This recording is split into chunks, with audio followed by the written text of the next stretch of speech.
Então, estamos ainda às voltas com essa vizinhança problemática entre a noção de vida nua e de uma vida, né? Já vimos que são muito distintas, mas às vezes se encavalam. E eu queria pensar um pouquinho esse encavalamento.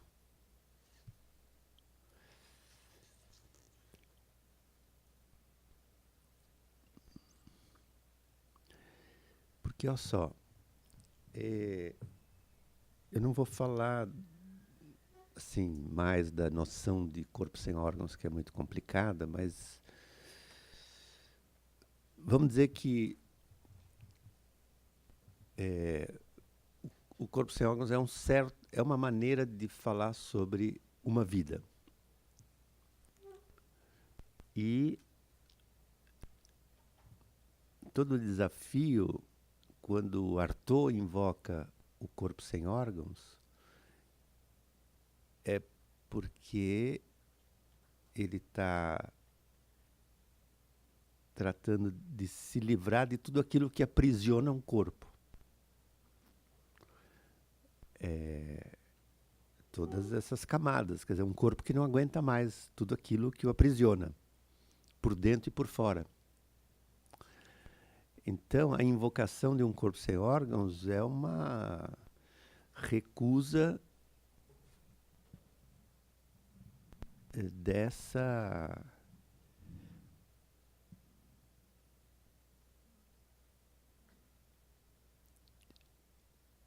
eu vou falar assim, é uma recusa dessa vida nua. Uma vida que ele invoca é uma guerra à vida nua. Será que está claro? Mas eu vou aprofundar um pouquinho.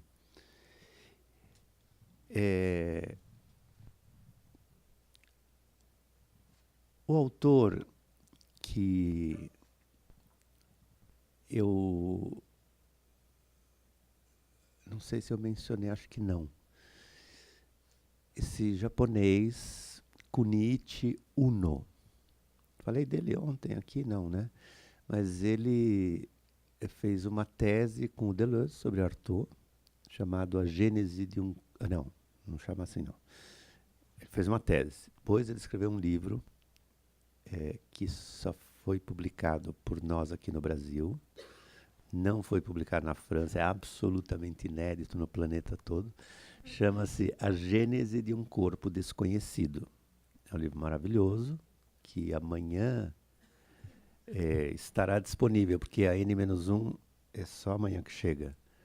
Todos os livros estarão disponíveis. Todos os livros que estão no nosso catálogo e que não estão esgotados estarão amanhã no auditório, no momento da palestra.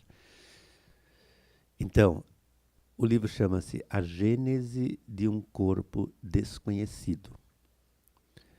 Ele chama Kunichi Uno. Uno. Se eu pudesse rebatizá-lo, eu chamaria de Murtipro.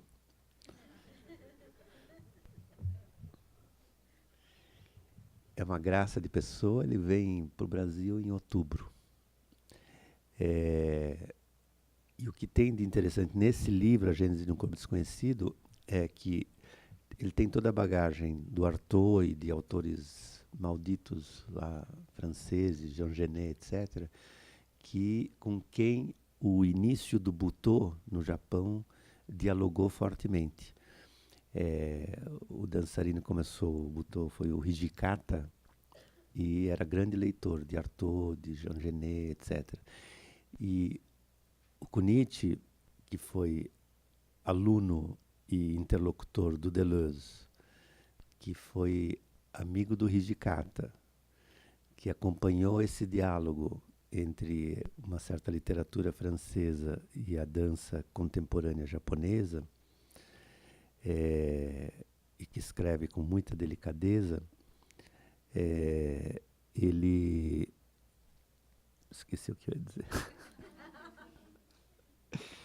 Com Nietzsche.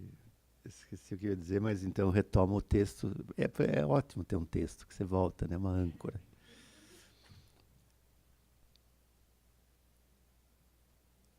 Nesse livro, A Gênese de um Corpo Desconhecido, ele faz uma espécie de navegação por esses territórios vários que ele frequenta, que é o Artaud, que é a dança e que é uma certa dimensão política, que vai estar nesse texto que eu vou ler, que é um fragmento curto, mas Artaud nunca perdeu o sentido intenso da vida e do corpo como gênese. Já eu vou falar disso.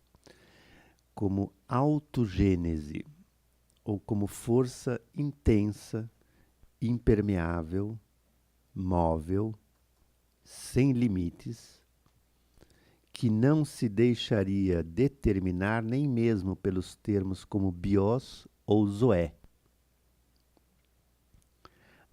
A vida é, para Artaud, indeterminável, em todos os sentidos, enquanto a sociedade é feita pela infâmia, o tráfico, o comércio que não cessam de sitiar a vida e, sobretudo, a vida do corpo.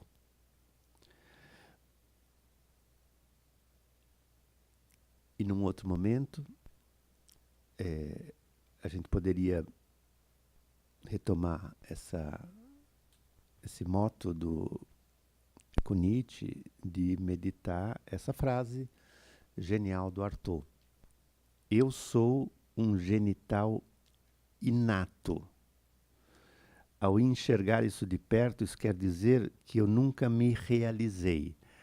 Há imbecis que se creem seres por inatismo. Eu sou aquele que, para ser, deve chicotear seu inatismo. Ora, o que é um genital inato?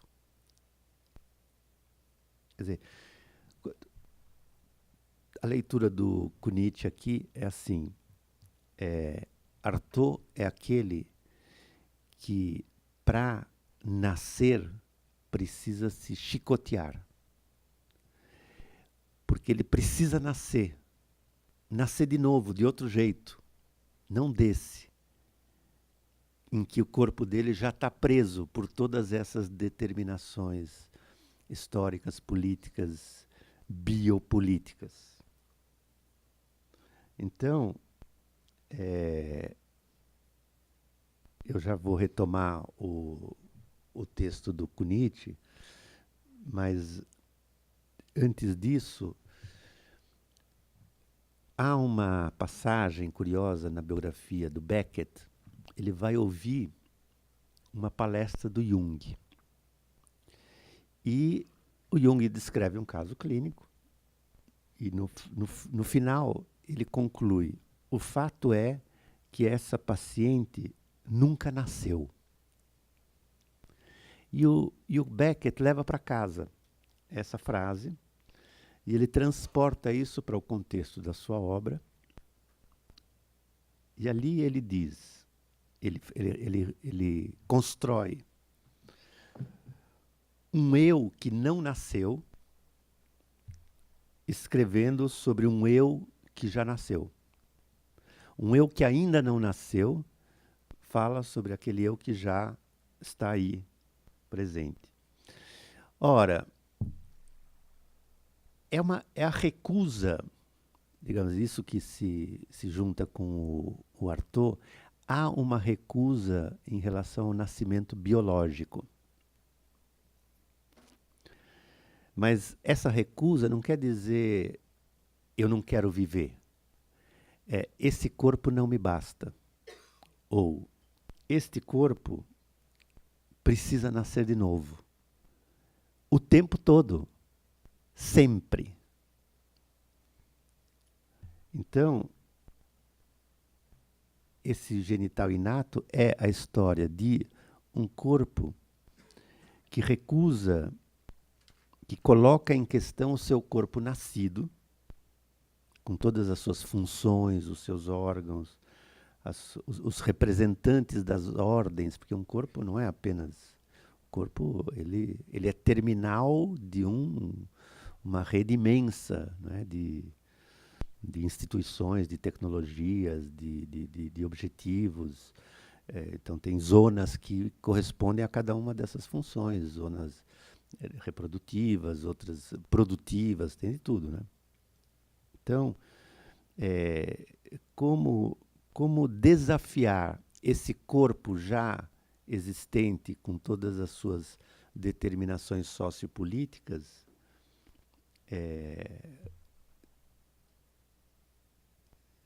inserido numa rede biopolítica, e advogar, reivindicar um outro nascimento.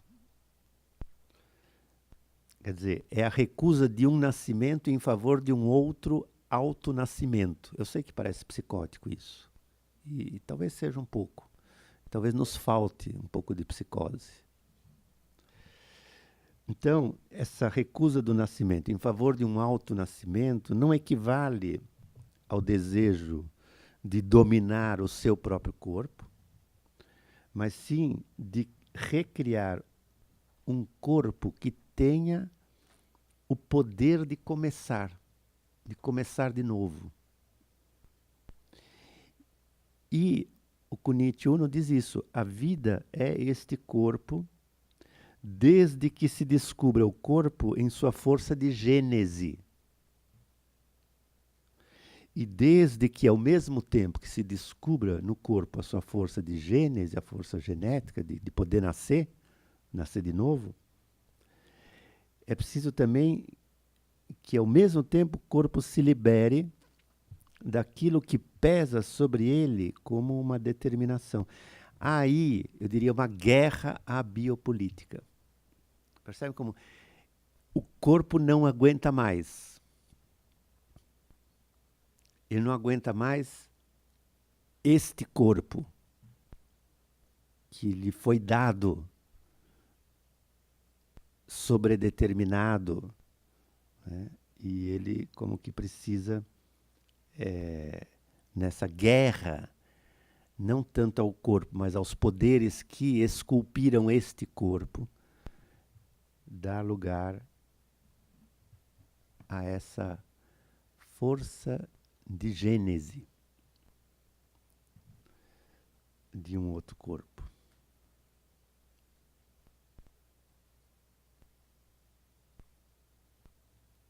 Então,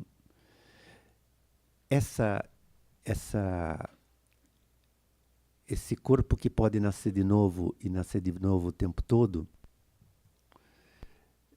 ou essa vida que é gênese, obviamente ela já não é vida nua. Ela não é vida reduzida à sua determinação biológica por um certo estado de exceção que é jurídico e político. Percebe? O vida nua do Agamben não é a vida antes que ela virasse coisa de sociedade. Não. É uma sociedade que juridicamente suspende, através de um estado de exceção, os direitos e transforma os cidadãos em objetos ao fato da vida. Então, a vida da qual Kunichi Uno está falando e que está no Artaud, essa vida capaz de recriar um corpo, não é a vida reduzida ao seu estado de determinação biológica, é outra coisa. Não é a vida como um fato. Não é o fato animal da vida. Não é a vida reduzida à sua nudez biológica e anexada a uma certa ordem jurídica pelo estado de exceção ou disponibilizada para todo tipo de manipulação tecnocientífica pelo movimento do capital. Não é isso. Uma vida, tal como Deleuze a concebe, é a vida pensada como, não como um fato, mas como uma virtualidade. Como uma diferenciação. Para quem conhece um pouquinho Deleuze, vai ver que aqui os conceitos do Deleuze, de algum jeito, se convocam reciprocamente. Mas a vida aqui é pensada, então, não como um fato biológico, mas como uma virtualidade, como uma diferenciação, como uma invenção de formas. O que é nascer? Inventar uma forma nova. A vida como uma certa potência de invenção de formas. E, ao contrário disso, a vida nua do Agamben é a vida não como virtualidade, mas reduzida ao seu estado de mera atualidade. Não é virtualidade, é atualidade. Não é diferenciação, é indiferença. Não é potência, mas é impotência. Banalidade biológica. A gente falou da vida besta. Não está longe, né? A vida besta é a vida nua, pensada no nosso contexto mais amplo, cultural, onde há uma espécie de exacerbação desse niilismo da vida nua. Agora, claro, permanece essa questão sobre a vizinhança, né, que ainda não, embora eu possa definir de maneira super contrastada uma coisa e outra, mas ainda assim há uma espécie de contiguidade, como se a vida fosse um campo de batalha dessas duas modalidades.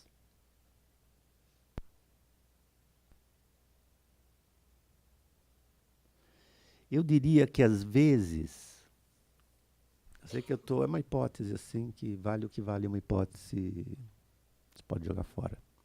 Mas às vezes, uma vida aparece ali onde a vida nua foi até o seu extremo. Não sei se está claro isso, mas às vezes é ali onde a extorsão vai mais fundo e mais longe que a resistência explode. A resistência dá uma vida. Ali onde o poder sobre a vida vai o mais longe possível, transformando a vida num fato biológico, é ali que a resistência explode como uma vida, como potência, como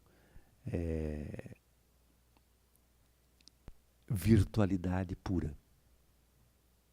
Não é um elogio que eu estou fazendo, né, do poder sobre a vida. Preciso então intensificar o poder sobre a vida para aparecer a vida nua, pelo amor de Deus.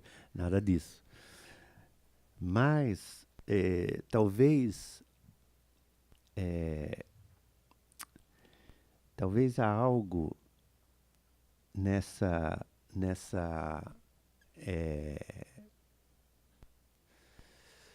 coexistência e nessa contiguidade que não seja totalmente casual.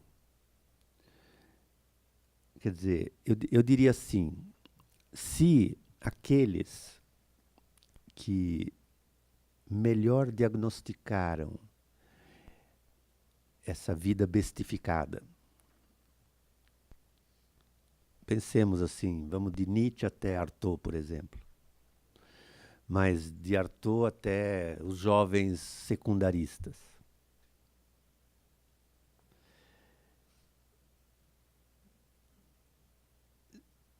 Talvez, por isso mesmo, esses que experimentaram na carne o extremo, né, desse poder do descarte, como eu me referia ontem aos secundaristas, eles sabiam que eles estavam sendo descartados, né, com vida nua. É ali que explode a reação, e a vida aparece como afectibilidade, poder de ser afetado, como intensidade, um dos movimentos mais vivos que apareceram nos últimos, como vibração, como invenção de formas. Formas de quê? De sociabilidade, de resistência, de conexão micropolítica, etc. Talvez até como um poder de começar. Percebe quando eu falo do corpo? Eu falei muito do corpo, mas o corpo é o corpo coletivo também. Não é um corpo individual apenas. A gente toma como se fosse, eu, como é que eu vou começar o meu corpo? Não, mas e os corpos coletivos? Né? Passa por ali também. Então, eu perguntaria assim, se nós não estamos todos numa espécie de ponto de sufocamento, onde há algo da extorsão da vida que deve vir à luz, talvez a termo, para que essa reviravolta possa acontecer. Talvez, estou jogando aqui com as palavras, mas algo deve ser esgotado para que esse avesso venha à tona. Então, tem um texto do Deleuze chamado O Esgotado. Faz alguma ressonância com isso. Como dar voz a esse esgotamento, mas também fazer dele uma espécie de alavanca que possa indicar uma reviravolta. Quer dizer, como a partir de um impossível, de uma impossibilidade, cavocar um possível ou uma possibilidade.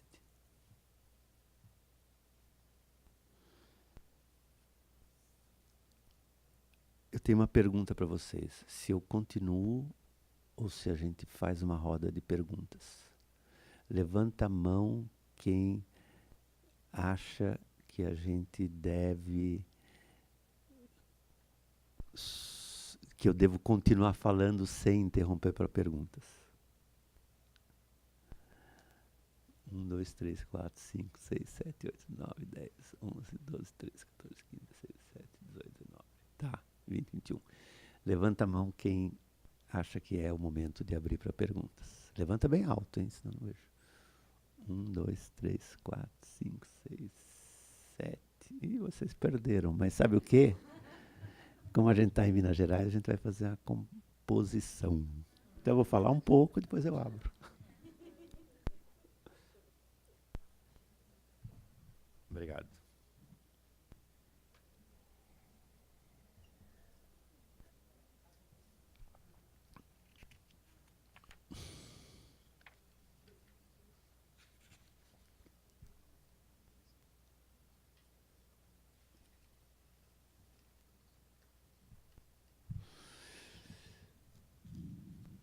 Vou fazer então uma Então eu vou fazer assim, vou falar mais um tanto e depois vai ser só pergunta.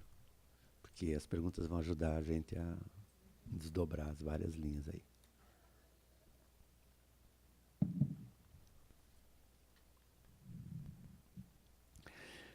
Falei do muçulmano, né? Desde o começo. Vou falar de um outro personagem agora, que é Jó. É um personagem bíblico que sofre horrores, mas que clama por justiça. E chega ao limite da blasfêmia, quase que proporcional aos suplícios que ele sofre. Olha só, no início dos anos 80 do século XX, esse militante, pensador, filósofo, Toni Negri, que foi da autonomia do operaísmo italiano, etc., o Toni Negri estava preso, acusado de ter sido o mentor intelectual do sequestro e do assassinato do Aldo Moro, primeiro-ministro italiano nos anos 70.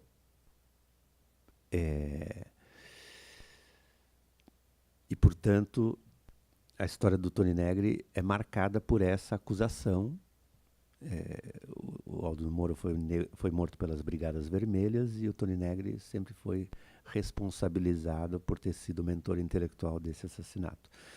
Ele foi ameaçado de prisão, depois se elegeu como deputado, aí teve a imunidade que estava sendo retirada, ele fugiu, foi para a França, ficou exilado muitos anos. Depois de um tempo resolveu se entregar para desbloquear a situação de todos os exilados e presos italianos dessa década de 70. Então, ele está na prisão. E ele se debruça sobre o livro de Jó. E ele escreve sobre o Jó. E nós, muito antes de ter a N-1, né, quando eu tinha lá a editora que publicava meus livros, que era Iluminuras, a gente propôs para eles uma coleção chamada Políticas da Imanência, e a gente quis publicar esse... Estou misturando as bolas. Não tem nada a ver com isso que eu acabei de falar. O livro porque esse é um outro livro chamado Exílio, que a gente de fato publicou. Mas não tem nada a ver com... O livro sobre Jó é publicado no Brasil por uma outra editora e tem um prefácio para a edição brasileira. E nesse prefácio, o Toni Negri explica por que é que ele resolveu, num certo momento, escrever sobre Jó. E ele se refere a esse componente crucial em toda a trama do Jó, a saber, a incomensurabilidade da dor, sua desmedida. E ele mesmo se pergunta, puxa, mas eu venho de uma tradição marxista que sempre pensou sobre a medida. Por que então pensar a desmedida?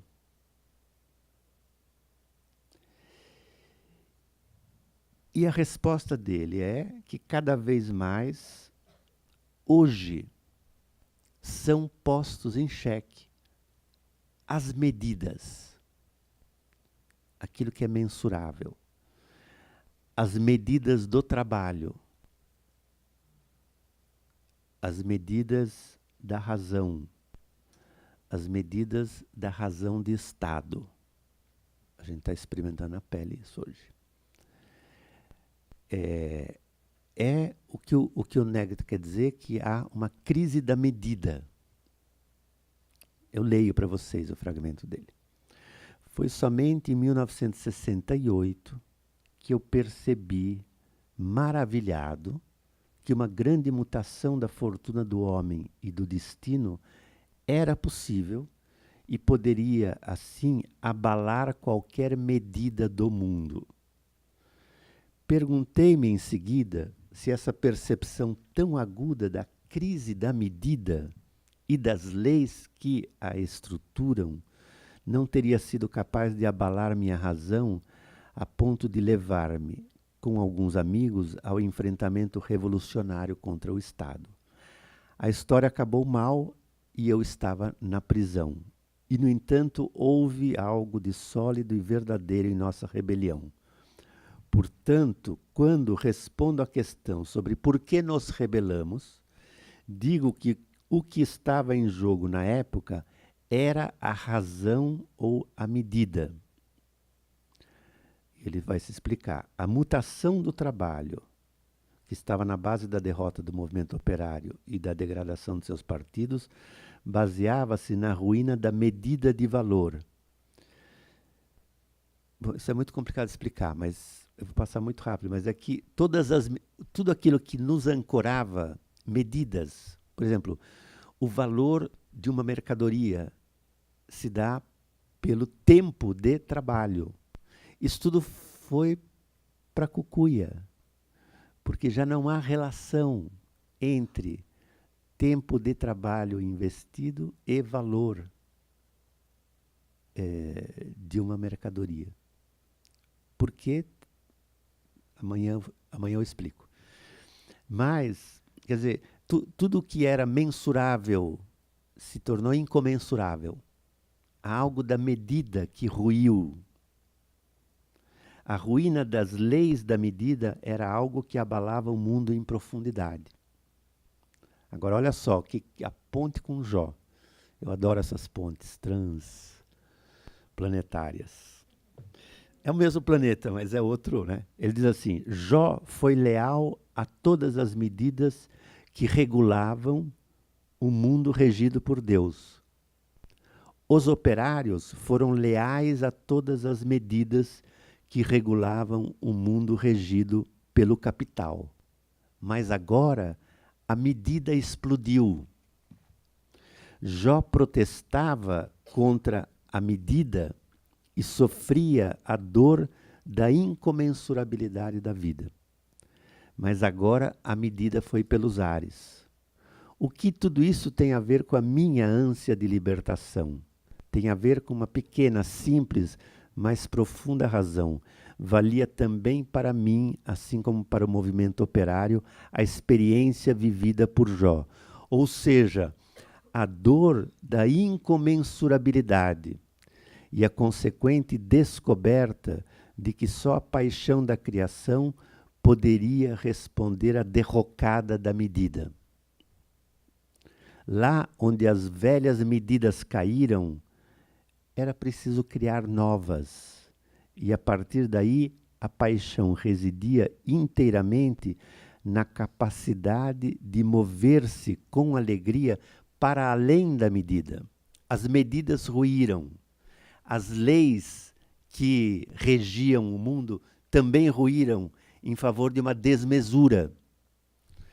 Isso nos obriga, é isso que o Tony Negri está dizendo, nos obriga a uma paixão outra de criação de novas referências, medidas, lutas, etc. No fundo, o próprio Jó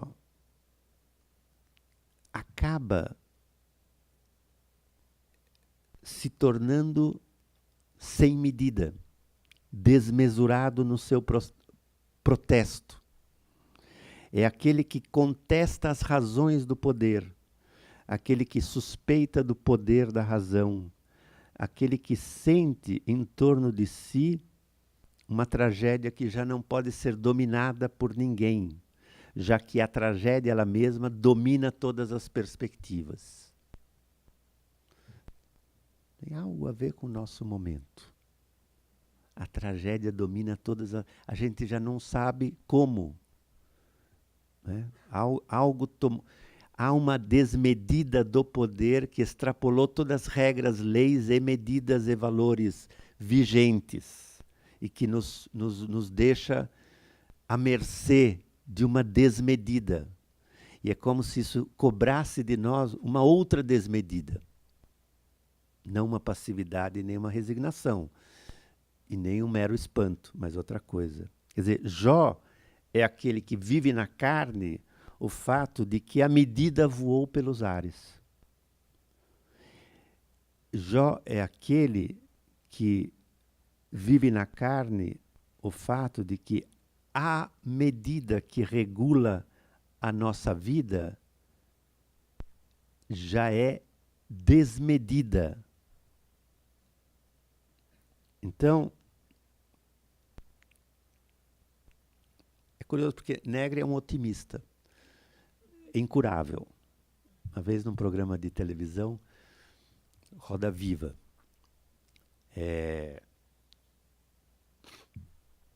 eu fiz uma pergunta para ele que o mediador, assim, disse que nunca mais ia convidar um professor de filosofia para fazer pergunta, porque a pergunta era longa e que era isso e aquilo. Mas, porque a minha pergunta era assim, você sempre foi considerado uma espécie de sacerdote espinosista, ou espinosano, né? Sempre com mensagens de esperança. Mas você mesmo disse que você cansou desse papel. E agora? Mas o Negri não desiste assim fácil. Eu leio: a realidade de nossa miséria é aquela de Jó. As perguntas e as respostas que fazemos ao mundo são as mesmas de Jó. Com o mesmo desespero, as mesmas blasfêmias, nós nos exprimimos. Conhecemos a riqueza e a esperança. Tentamos Deus com a razão. Nos restam agora o pó e a desrazão. Poderemos, aí é uma pergunta, poderemos nós também guiar a nossa miséria através de uma análise do ser e da dor e, a partir dessa profundidade ontológica, remontar a uma teoria da ação, ou melhor, a uma prática de reconstrução do mundo? E aí ele finaliza perguntando assim, quase biblicamente: até onde? Até quando? Então, olha, por que eu trouxe esse fragmento do Jó assim para contrastar um pouco com o muçulmano? O combate entre Deus e Jó, entre o mestre e o escravo, não é pelo reconhecimento. Quer dizer, desde o início a assimetria está colocada, ela é abissal.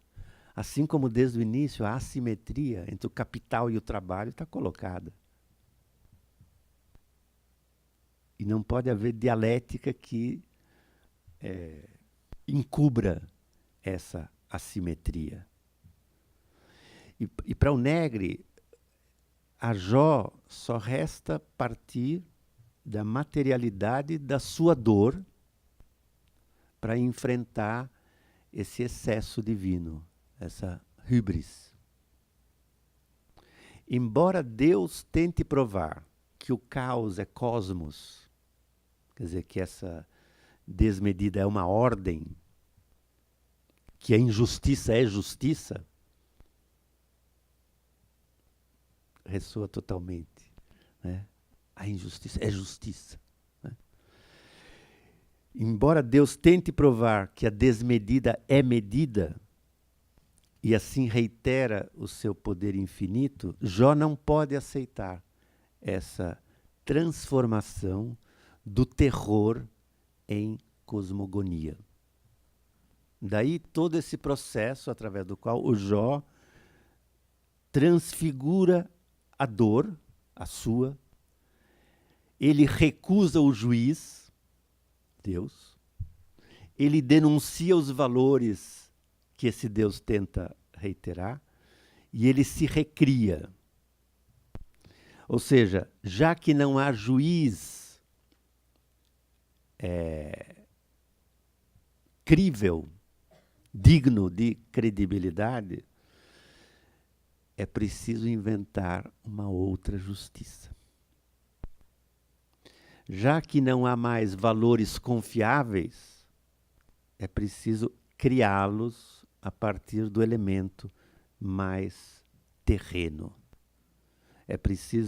É indispensável para o Negri, pelo menos, romper com a suposta racionalidade do mundo. Tudo o que nos querem fazer crer é que tudo o que está sendo imposto é racional, é justo, é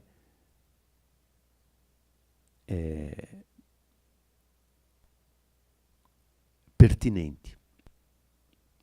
Então, romper com a pretensa racionalidade do mundo, romper com as medidas que supostamente o regulam, ou medidas que apenas encobrem a desmedida. É isso. As medidas apenas encobrem a desmedida do poder, da sua violência, do seu arbítrio. É preciso, então, diz Negri, subtrair a potência humana ao poder sobre o homem, seja esse poder divino ou não.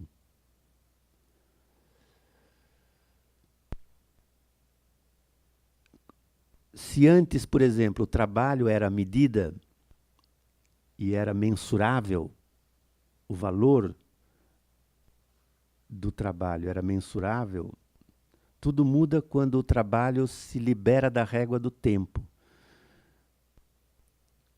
Porque a gente sabe... Eu falei do Gabriel Tarde ontem, não falei? Alguma coisa? Não, não falei. Estou confundindo vocês com as 3 palestras que eu dei na última semana, desculpe. Mas tudo bem, amanhã eu vou falar um pouco, então fica para amanhã isso.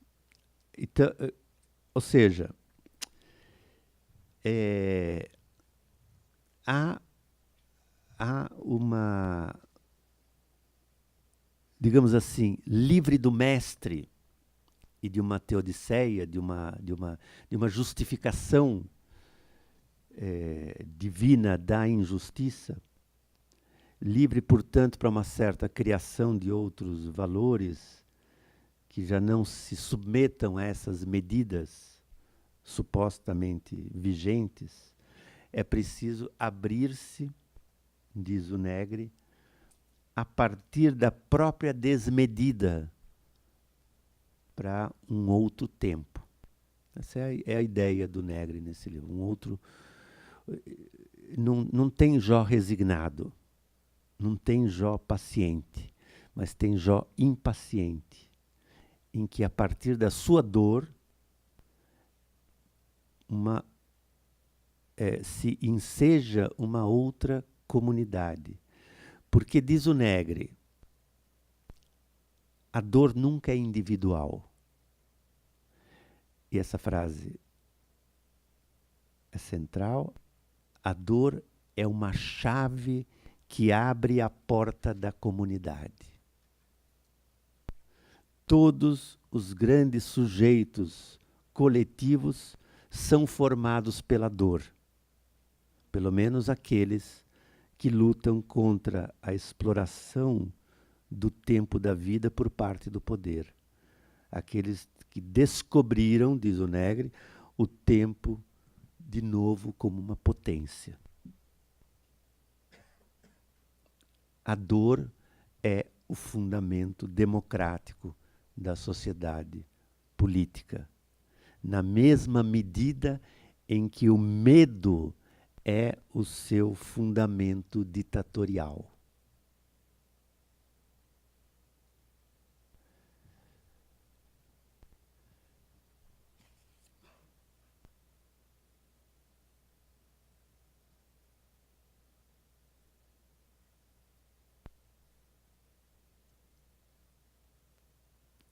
Então,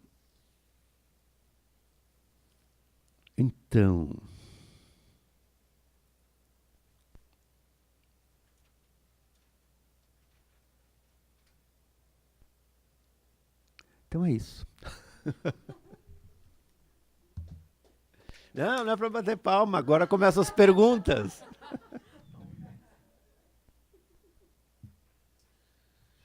Ó, precisa fazer no microfone, porque isso está sendo... Tem um streaming, então, para os que estão deitados debaixo do seu cobertor em casa, assistindo-nos, para eles poderem ouvir as intervenções. A desvantagem é que eles não podem fazer nenhuma pergunta. Diga lá, aqui.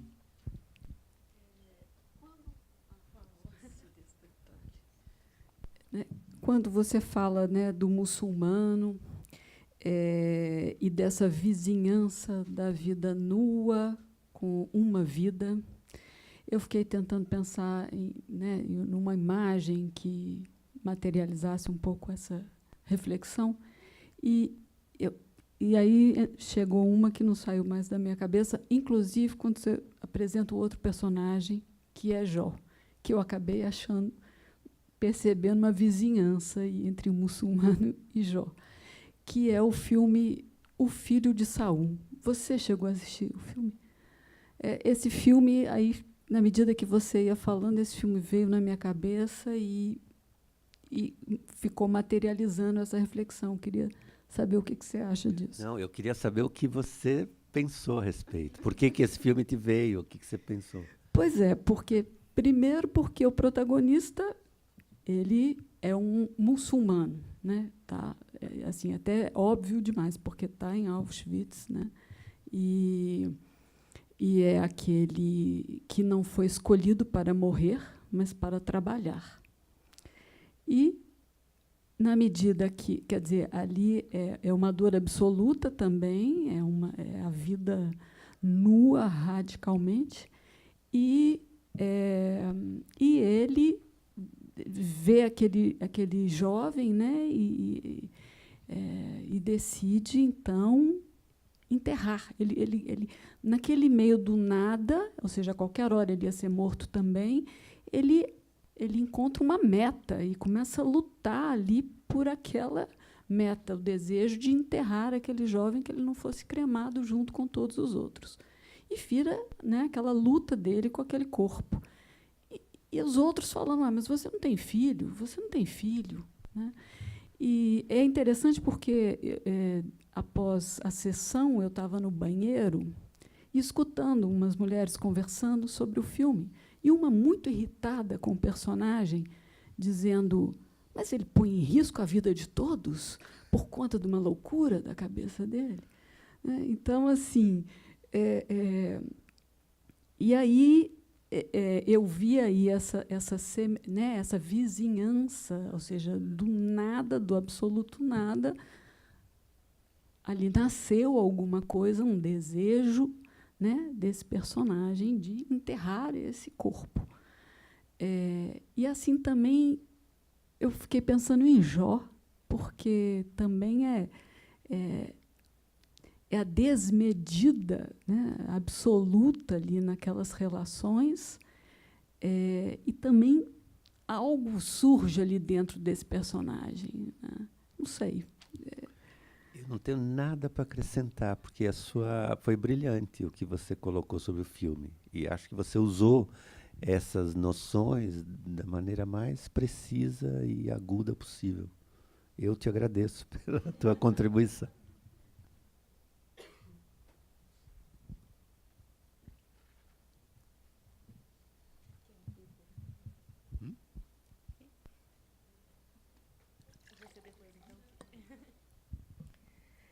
A minha pergunta se faz a partir de um poema a que o Deleuze se refere.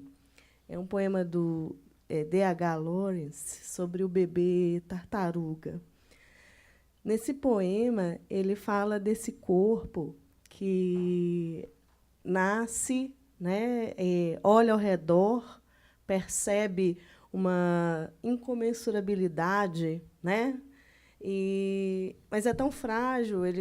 O poema trata desses primeiros passos, dessa lentidão.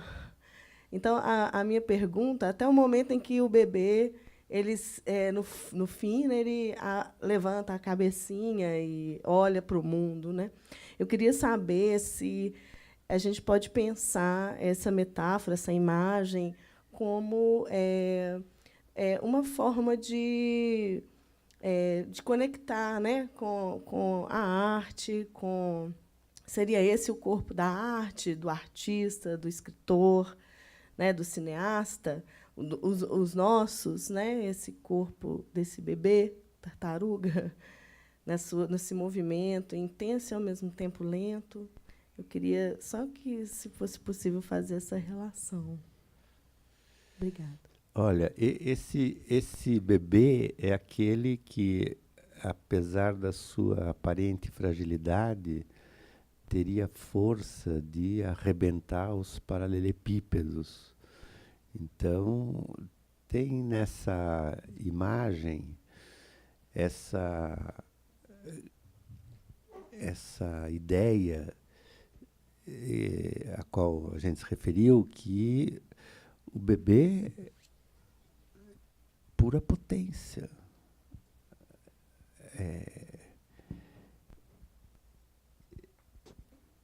Mas o que você está perguntando é outra coisa. Você está perguntando se isso é uma metáfora para a arte. Eu não sei te dizer.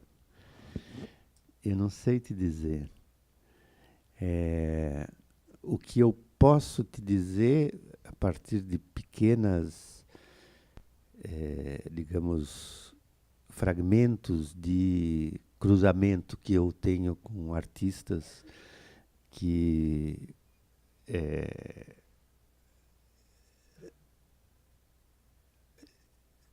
vivem à beira do abismo, literalmente, no estado em que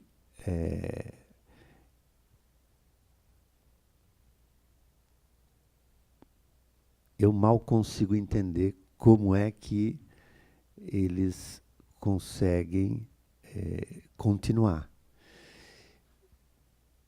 Mas, ao mesmo tempo, está ali tudo isso. Quer dizer, é a fragilidade e a força, é a impotência e a sensação constante da impotência e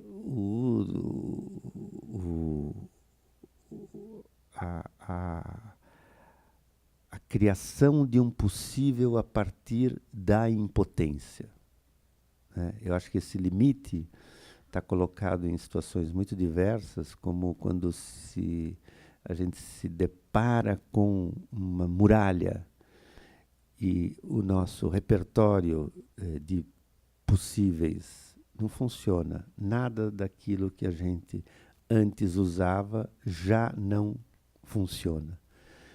Não tem outra solução senão inventar um possível. Inventar um possível que não existia antes.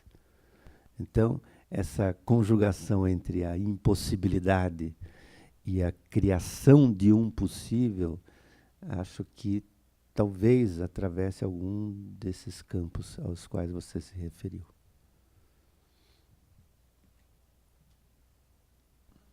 Lá atrás. Oh, aqui? Aqui, sim, claro. Peter, obrigada pela sua fala de hoje. É absolutamente inspirador. Eu acho que eu falo por muitas pessoas aqui, da sua gentileza, né, da clareza com que você expôs as ideias e da transformação que você produziu em todos nós. Obrigada. A minha questão, ela tem a ver com dois conceitos. Eu gostei muito do modo como você falou do corpo, né, que seria preciso retomar o corpo naquilo que lhe é próprio, a dor no encontro com a alteridade.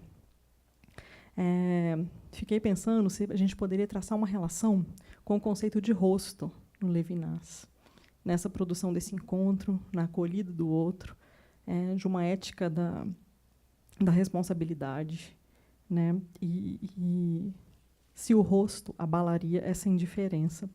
E outra noção que eu fiquei pensando é a noção de vida precária, que aparece lá na Judith Butler, e como que dialogaria com a Uma Vida do Deleuze. Obrigada.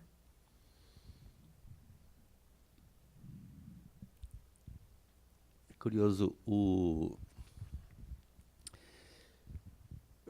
porque tem toda uma teorização do rosto, né, no Deleuze-Guattari, né, no capítulo sobre a rostidade do Mille-Platós.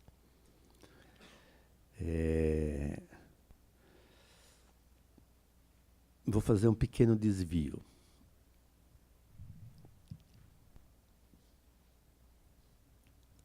Nos anos 80, o Guattari, entendendo que o cinema é um meio de produção de subjetividade maciça, né, resolveu escrever um roteiro para um filme de ficção científica e propor esse roteiro nada menos do que para Hollywood.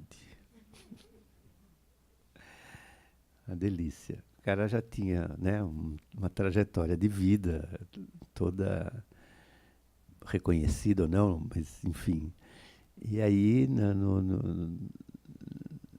de repente, o cara resolve escrever uma ficção científica maluquésima, que consiste no seguinte: era uma vez o planeta Terra que foi invadido por bactérias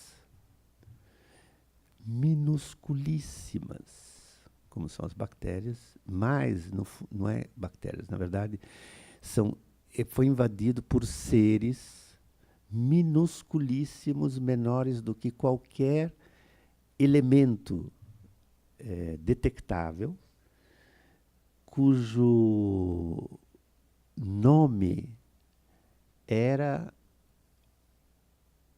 Como era mesmo? Infraquark. Quark é o menor elemento que se conhece, né, se eu não me engano, e o infraquark é menor ainda. Então, esses seres que de algum modo foram detectados por cientistas,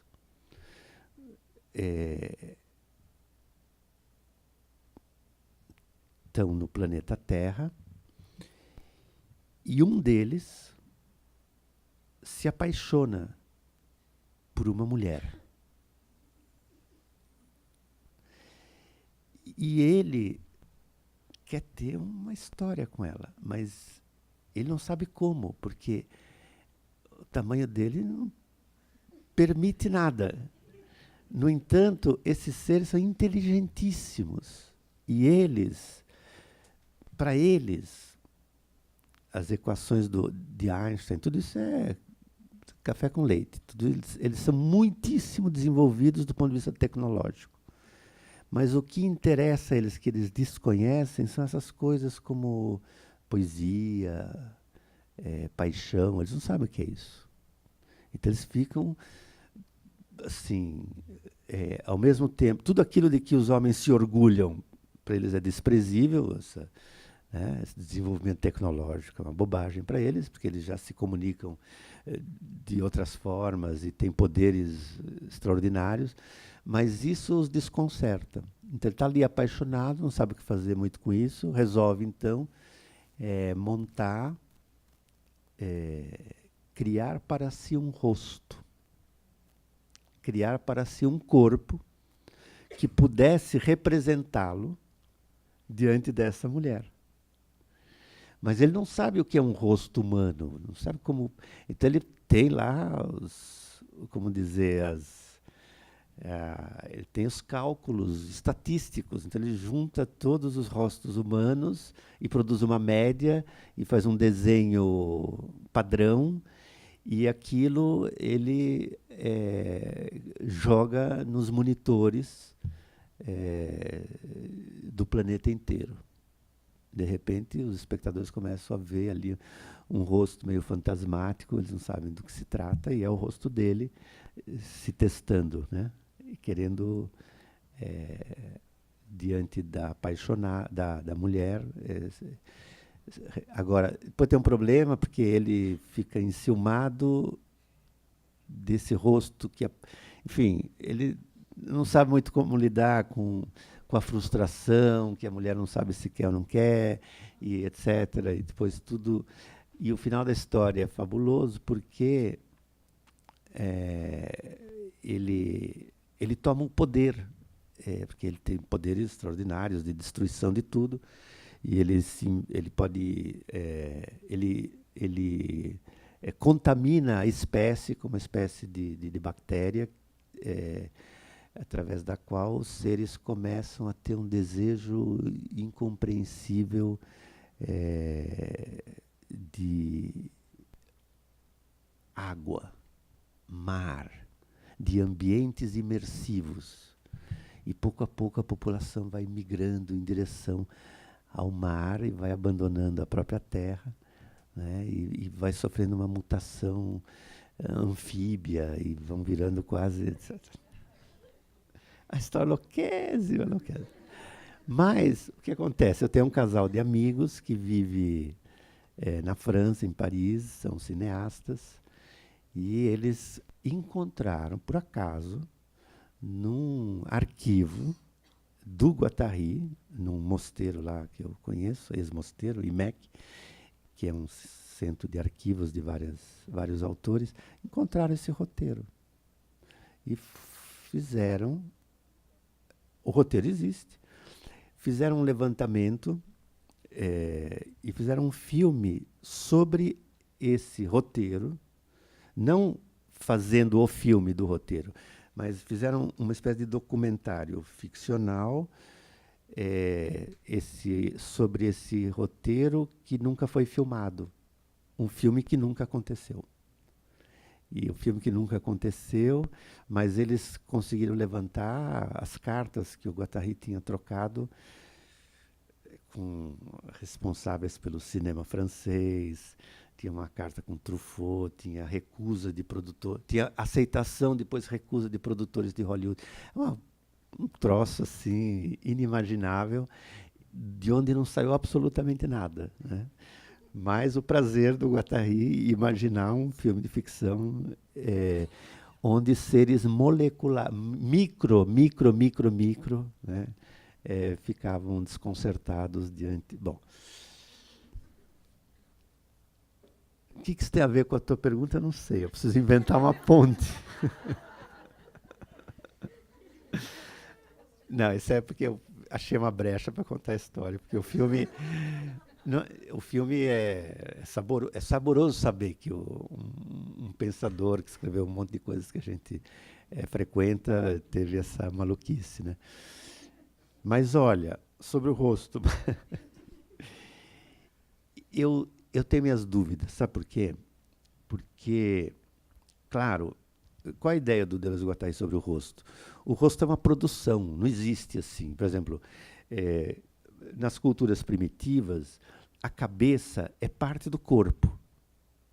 Não existe a cabeça isolada, como para nós existe, por exemplo, a pintura isola uma cabeça expressiva. O cinema, primeiro plano, isola. Vocês sabem que quando pela primeira vez foi projetado uma cabeça de tamanho monstruoso numa tela, os espectadores saíram correndo, nunca tinham visto uma cabeça daquele tamanho. Para nós, hoje em dia, é comum, porque a gente tem familiaridade com o primeiro plano.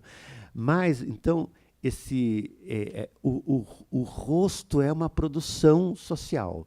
E, entre os primitivos, não há rosto. A cabeça faz parte do corpo. Existe o corpo inteiro. Não dá para isolar o rosto. Nós isolamos, porque o rosto exprime, né? Tem o rosto do Cristo, tem o rosto... Então é um rosto que significa, que carrega também injunções, ditames, ordens. Um rosto convoca. Um rosto não é assim... Não é mera contemplação. Um rosto te olha, né? Teve uma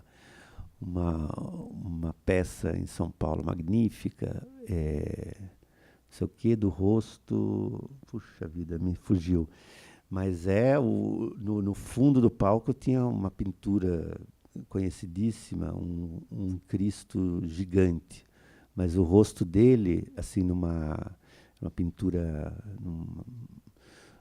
um estilo meio bizantino, assim, dourado, e a gente estava ali o tempo todo, não era a gente que estava contemplando o rosto, era o rosto que nos contemplava, que nos cobrava, que nos julgava, que tinha piedade de nós, mas talvez também outras coisas, etc. Então, tem uma política do rosto. E também todo um desafio, como é que se, por exemplo, né, depois do 11 de setembro, está ali o rosto do Bush, em todas as televisões do mundo, com expressões de intimidação, de ameaça, são palavras, são sentidos, são ordens que são dadas através do rosto dos generais, todo um terrorismo, um terror. É preciso instalar um terror. Hoje também, nas Olimpíadas, estão tentando aqui introduzir. Mas, então, há uma política para desfazer o rosto, desfazer a rostidade ocidental, né, com todos os seus traços expressivos e autoritários ou intimidatórios, ou etc. No Levinas é outra coisa, obviamente, porque o rosto é aquele que carrega uma alteridade humana. E o rosto, a primeira coisa que um rosto diz é não matarás. Né? É uma espécie de uma ética. Né? O Deleuze nunca chegou a falar disso aí, mas o Guattari falou. O Guattari falou do Levinas, dizendo, bom, tem algo aí nesse outro rosto que ele convoca uma alteridade. E é isso que importa, essa alteridade convocada. Mas, ainda assim, eu tenho minhas dúvidas, né? Porque não existe o rosto como uma entidade. Existe o rosto como produção sociopolítica em determinados contextos, etc. Então, tudo isso para dizer que eu não sei. E a segunda qual que era? A vida precária. Você sabe que eu li esse livro e eu não lembro nada. Então não tem como te responder. Lá atrás.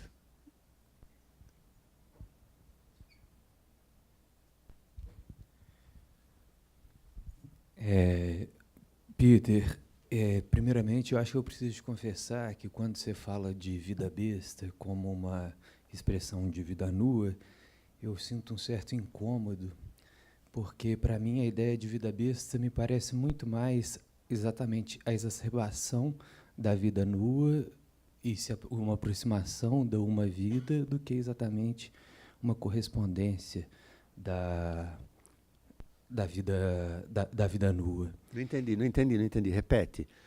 Porque você falou duas coisas diferentes ao mesmo tempo. Vamos lá. Bem, a vida besta, para você, está mais perto do quê? Da uma vida. Ah, bom. Ah, tá. Entendi. E você fala em determinado momento que a tal uma vida talvez pudesse ser alcançada ou ser o resultado dessa exacerbação da vida nua. Mas, inclusive, você sugere que não é prudente que a gente pense dessa forma. Acontece que, na sequência, você expõe uma série de exemplos, histórias, enfim, que são justamente a exacerbação da vida nua, né, o alcance de um certo limite para que emerja a ideia de uma vida.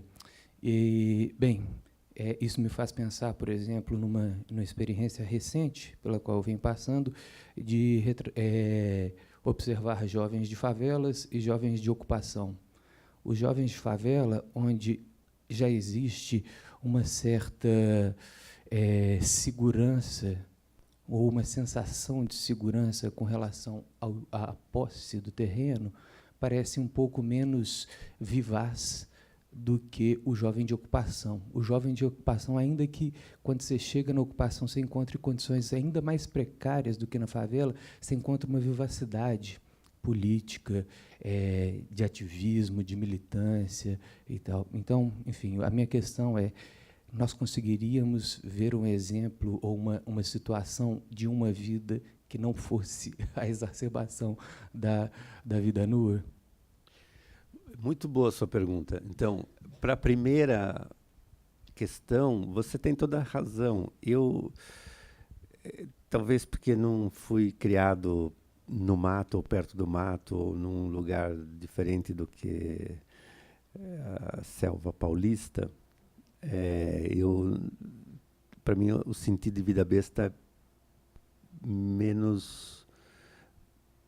é mais distante disso que você colocou, mas você deve ter toda a razão, porque eu também já ouvi isso de outros, que vida besta é outra coisa, inclusive está mais perto de uma certa animalidade num sentido até de um devir animal, né? Que não, e, portanto, vamos trocar de palavra, não tem nenhum problema. Eu não faço questão dessa palavra, pode ser uma outra. Vou pensar qual poderia ser. Porque, de fato, o que acontece com os animais? Porque o besta tem algo assim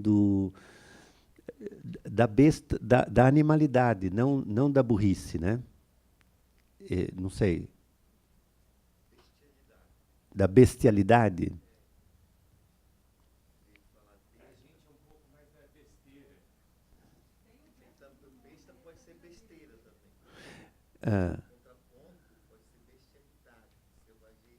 Certo. Mas aí qual é o verso do Drummond? Como é que é? Como é?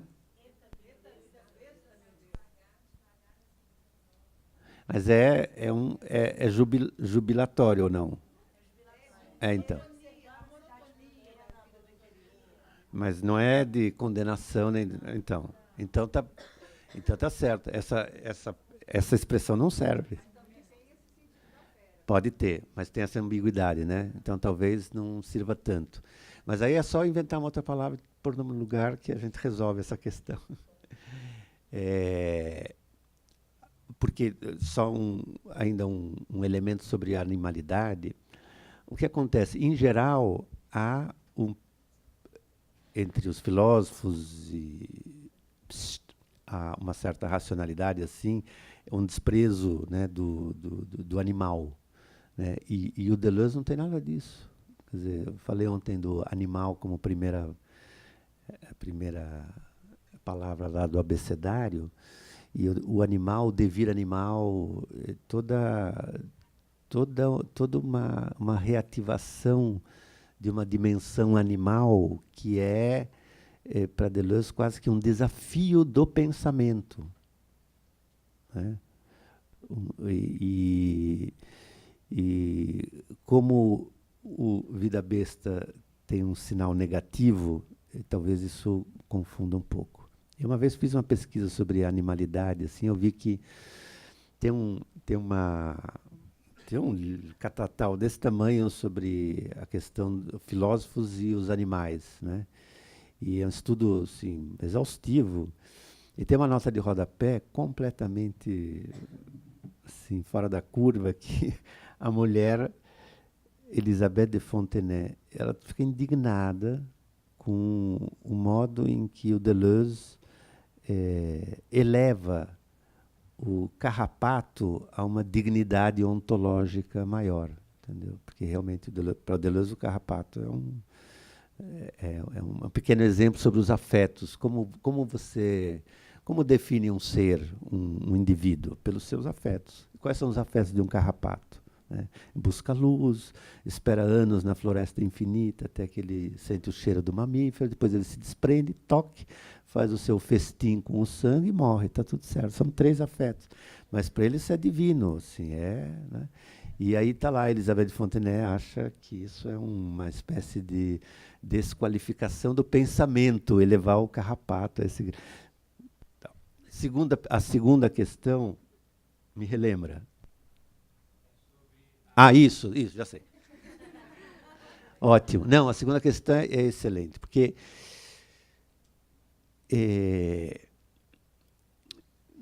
isso aqui é uma tentativa de pensar, entendeu? Aqui eu não tenho, não é uma fórmula,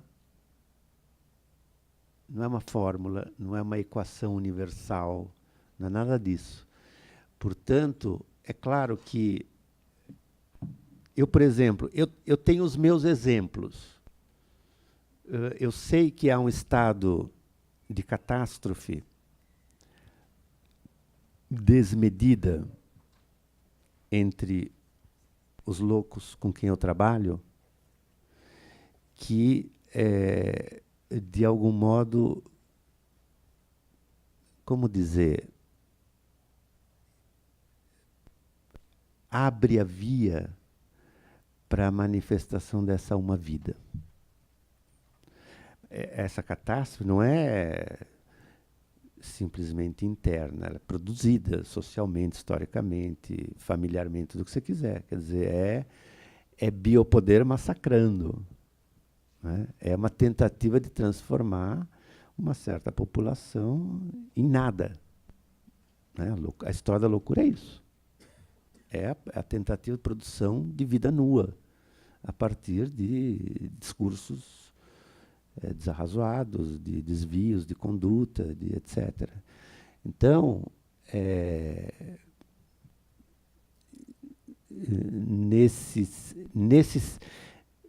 eu tenho os meus exemplos onde isso pode funcionar, mas é óbvio que isso aqui não tem nenhuma universalidade, que você pode encontrar justamente bolsões completamente vivos a partir de uma precariedade, digamos assim, recente, e, em contrapartida, numa precarização historicamente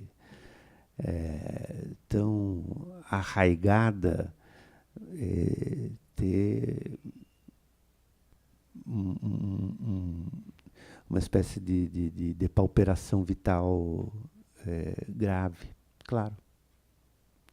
Então, só estou assim, eu acho que a tua observação é totalmente legítima e ela é pertinente. Mas ainda assim, eu acho que há casos, não é que há casos, não é questão de caso, mas eu seria tentado a pensar isso de um modo assim histórico-filosófico, mais agudo, precisaria aprofundar um pouco. Simplesmente o que você está me dizendo, eu ouço assim, isto pode ser interessante, mas não basta. E você tem toda a razão.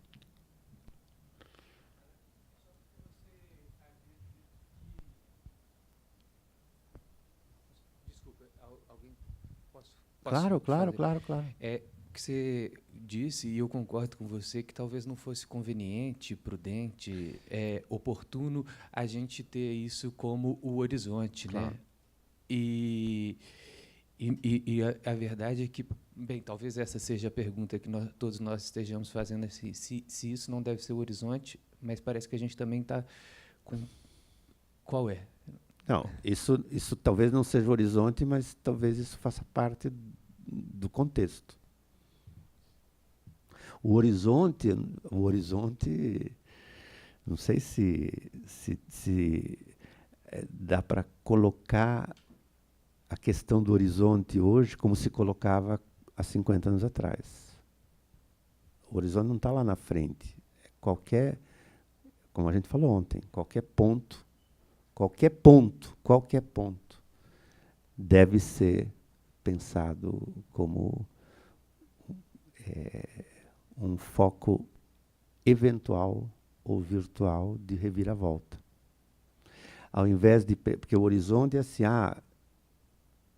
tudo se encaminha para lá. E lá é amanhã.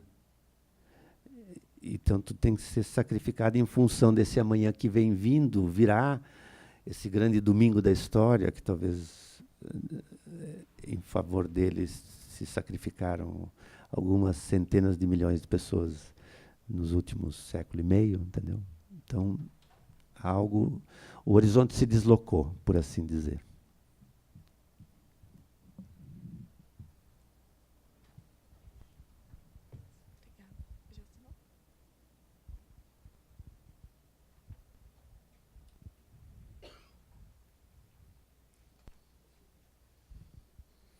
Você falou da sobrevida, da sobrevivência, dos sobreviventes. Me lembrei aqui do texto do Didi Habermas sobre os vagalumes, lá de Pasolini, sobre Pasolini. E lá ele fala sobre as resistências, né, do vagalume como algo que resiste. É o sobrevivente de algum, mas que é também algo que resiste. Mas o que me chama... Então, queria que você comentasse um pouco isso.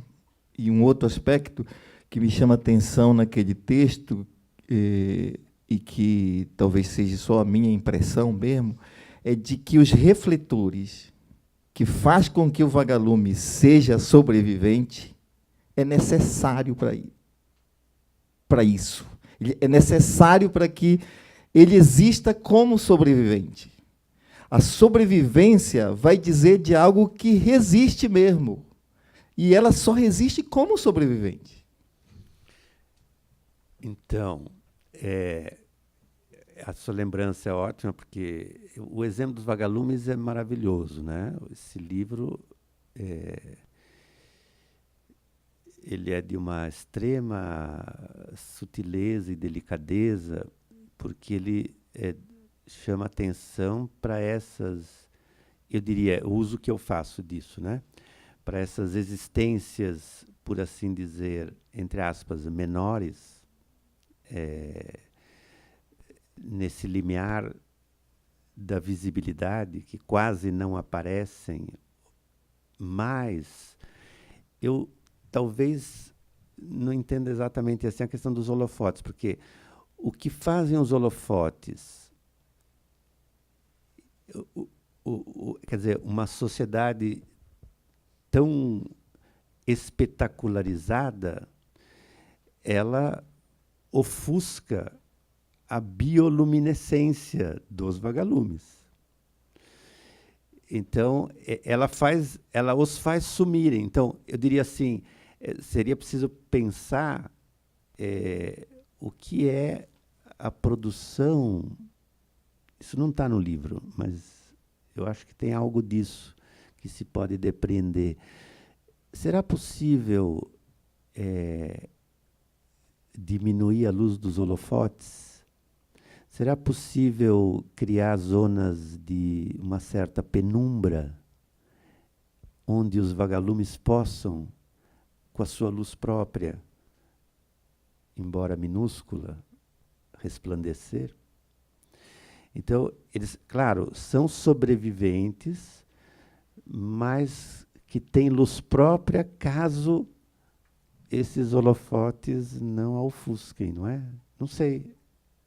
Será que a gente está lendo diferente ou a gente está falando a mesma coisa? Também não sei, mas o que eu quis dizer é que, fora de uma dialética, isto é, de luz e ofuscamento, né, tem um vagalume que brilha na luz. Assim como tem, como que eu posso dizer, como tem uma escuridão que brilha na própria escuridão, não sei. Saindo um pouco para que o vagalume apareça, é necessário que a luz baixe. Meio que estou advogando de que, com a luz alta, o vagalume aumenta a sua potência, não sei como dizer. Ele pode brilhar, mas não no sentido de luz, mas no sentido de resistência. Ele brilha como resistente. Tá, aí a gente... ok, é uma leitura... Você está usando o texto do Didi Habermas numa direção que, embora me surpreenda, ela pode ser totalmente legítima, claro. Eu só acho que tem um problema político de luz. Entendeu? É verdade. A luz é um problema político. Digamos, a excessiva luminosidade de que... Pega o 24/7, né? O texto do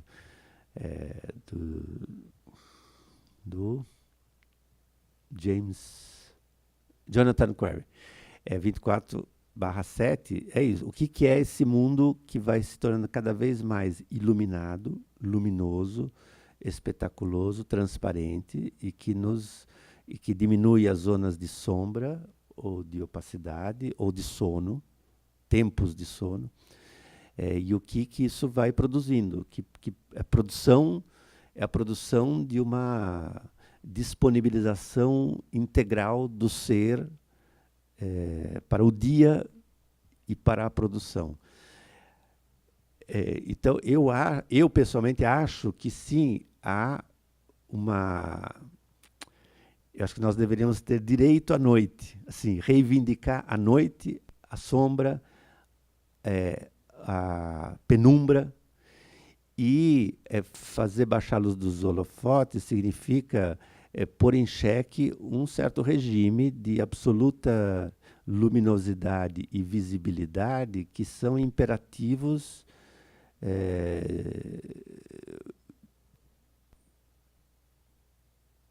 eu diria assim, é quase a nova figura do panóptico. Né? Mas isso não impede que se resista no meio disso, com todas as bioluminescências de que sejamos portadores. Então, eu não sei se a gente está falando coisa diferente ou está falando a mesma coisa com outras palavras, mas é o que eu consigo responder. Ali, ó.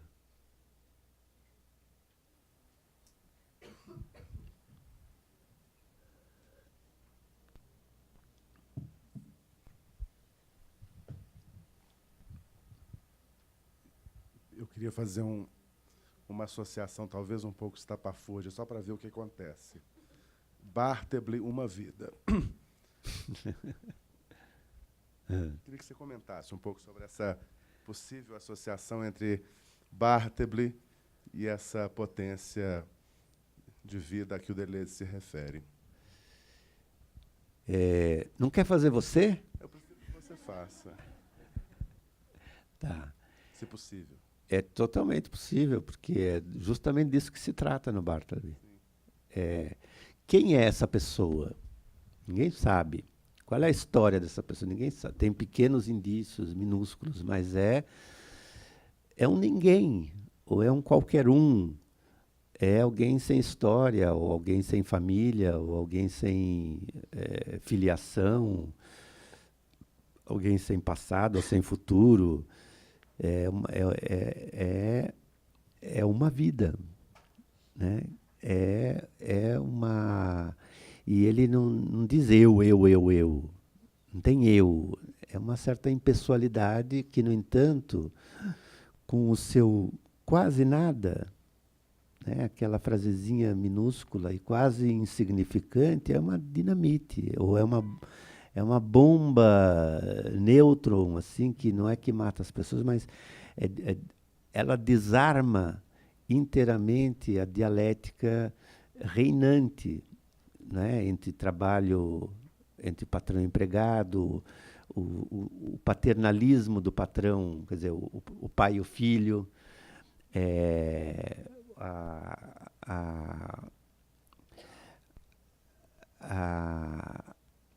digamos, o que seria, que vida é essa? Que vida é essa? Que vida é essa de um cara que parece não ter vida e, no entanto, num certo sentido, essa frasezinha dele é uma espécie de recusa de um sistema inteiro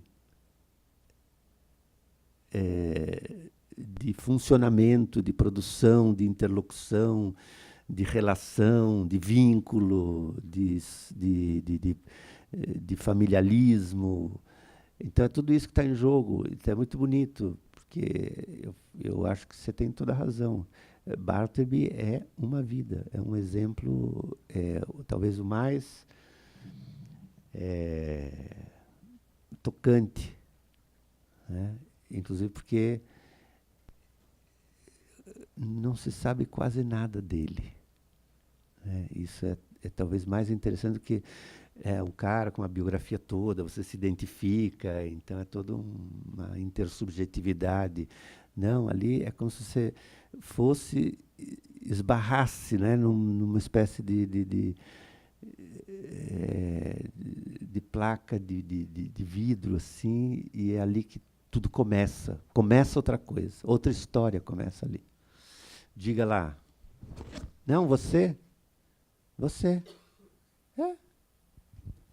Ah, você não ia falar? Não. A última pergunta é sua, viu?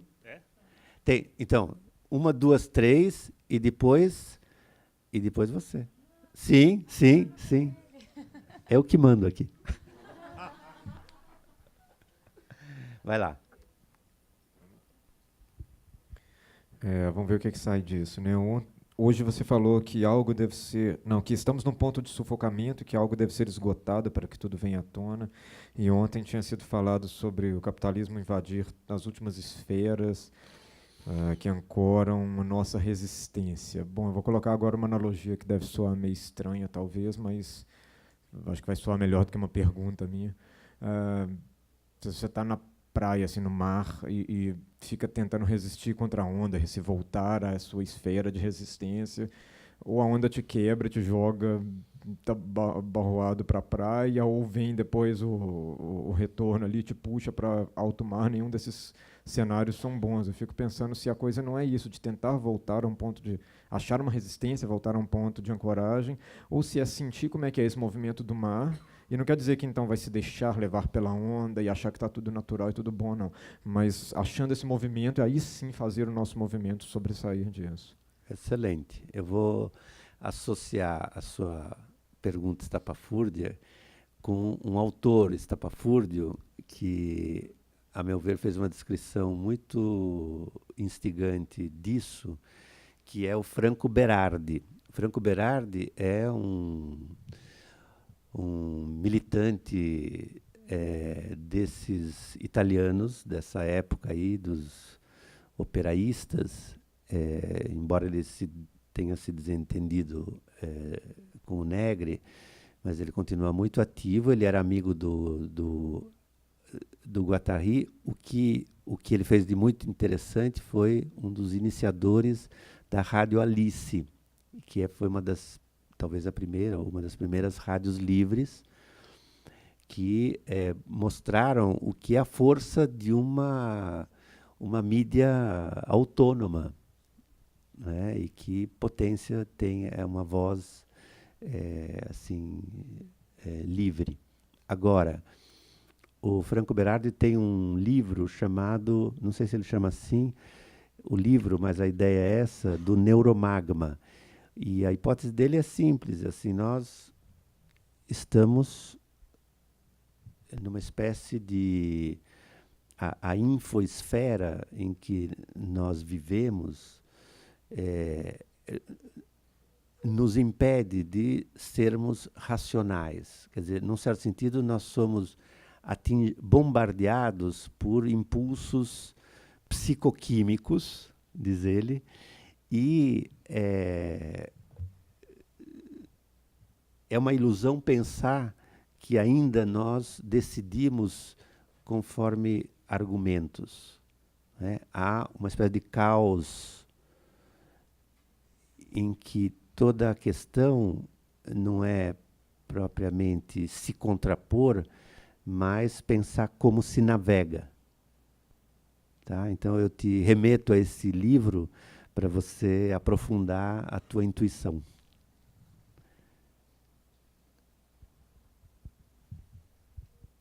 Oi, eu estava pesquisando sobre arte e tecnologia e acabei esbarrando numa discussão que segundo eu li, é recente, sobre o realismo especulativo, e a ontologia orientada aos objetos, que são áreas que pesquisam justamente, que especulam, como o nome diz, a ciência dos objetos, assim, numa perspectiva de que tudo é objeto e tudo estaria no mesmo plano ontológico, né?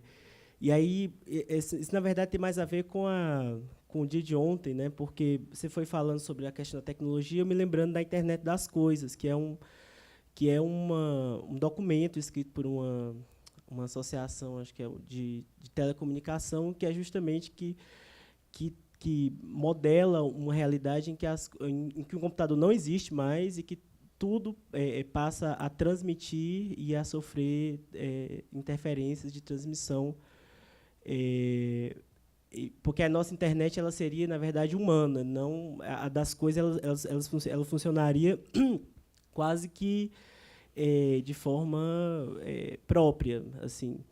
E aí, falando porque eu me lembrei disso por causa do Carrapato, que você falou da crítica à ontologia, elevar o Carrapato a esse poder. E aí eu queria que você... Porque esses grupos que estudam essas perspectivas teóricas, eles são grupos que juntam muitas pessoas de muitas áreas e muitas interfaces de pensamento. E eu fiquei curioso para saber o que você pensa sobre isso, assim, sobre essa virada ontológica, assim. Queria que você comentasse. Olha, eu não conheço. Quer dizer, claro, já li alguma coisa. Eu não sei se isso realmente me diz alguma coisa. Virada ontológica, eu penso num outro sentido, e talvez essa expressão não se aplique, mas eu sou mais propenso ao que o Eduardo Verdes de Castro nos traz a respeito, o que o Simondon poderia nos trazer a respeito dos objetos técnicos, o que é uma certa... eu diria quase o que o Guattari chamou de um animismo maquínico. Eu tendo mais, talvez porque eu conheça mais. Então, eu não tenho como te responder.